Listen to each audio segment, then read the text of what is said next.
Everyone, welcome to Plants and Politics. I have an update to share about one of Trump's Capitol insurrectionists. It's time for an episode of Where Are They Now? Matthew Bledsoe was arrested. Patrick Montgomery was in court. Jonathan Manapa will stay in federal custody.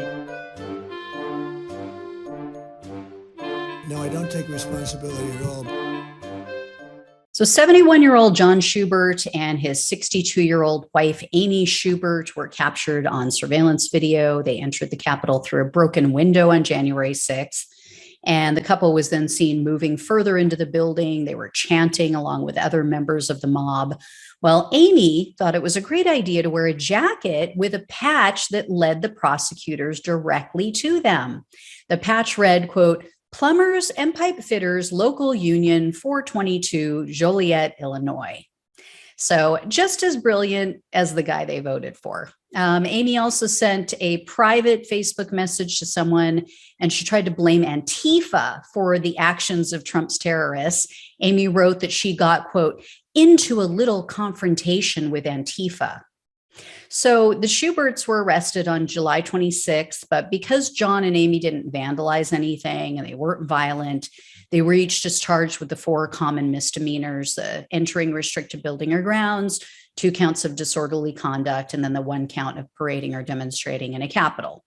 So the couple pleaded guilty to the parading charge. That was in December. They were each looking at up to 6 months in prison, up to $5,000 in fines, and then up to 5 years of probation. In court, the couple at least pretended to have some remorse. John Schubert said, quote, "I am guilty. I'm willing to pay the price for what I did." Unfortunately for the Schuberts, they got one of the tougher judges. It was U.S. District Judge Amy Berman Jackson. She presided over their case, and she made her feelings known before sentencing the couple. Jackson told them that they made a deliberate choice to join what she referred to as, quote, "the will of the mob." And then she said, quote, "We're not talking about exercising First Amendment rights. We're talking about breaking the law." Judge Jackson also pointed out how they played a role in the violence. She said, quote, "It took a large number of people to overcome the police and breach the building.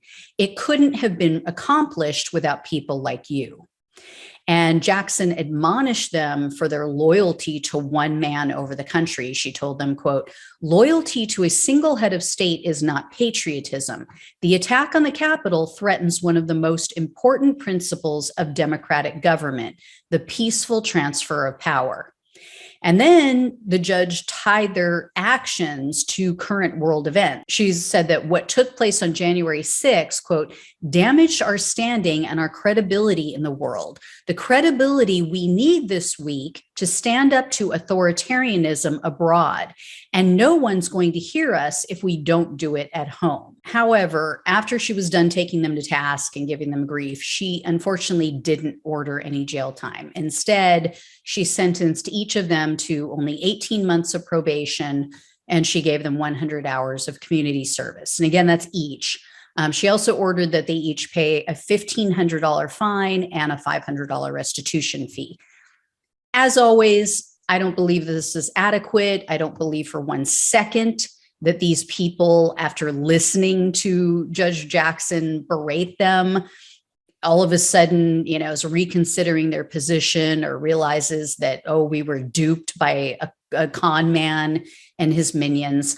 I think they walk out of the courtroom smirking. I think they realize that they got off easy. They got a slap on the wrist for taking part in and contributing to a violent attempted coup. And they probably curse the judge. They probably call him or her an idiot for not being able to see the truth, being duped by mainstream media. And isn't it ironic?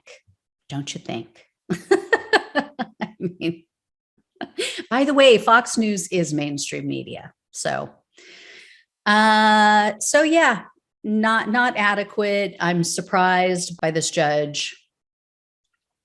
Judge Jackson is usually pretty tough. I don't know if, it was because of their age and they didn't do anything violent, or I don't know, but she definitely gave them a pass. So I'll let you guys know when I hear more. Thanks so much for watching and listening. Take care, and I'll talk with you soon.